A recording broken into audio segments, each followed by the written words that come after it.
ICloud. অনেক দিন হলো তোমাকে অভিযোগ করি না।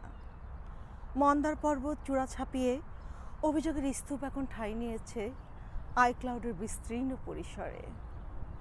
সমুদ্র মন্থনের অভিসায়, বাসুকির নিঃশ্বাসের ধোঁয়ায়, আলোর ধুলোয়, মেঘের আর্টিফ্যাক্টে সেখানে কখনো সৃষ্ট হয় দারুণ নিম্নচাপ।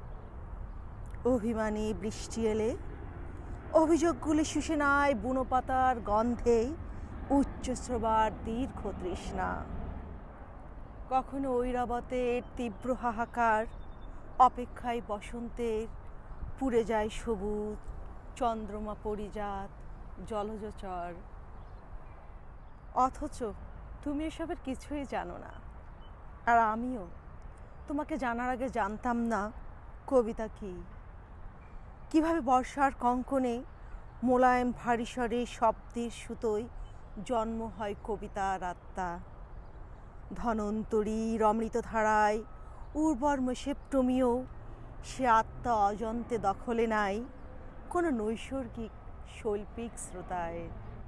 খণ্ড মেঘের অভিযোগ তোমাকে করেনি আহত, তবে অজান্তা ভালোবাসা ইথারে ছুঁয়ে যায় তোমার কপালের উড়ু উড়ু চুল।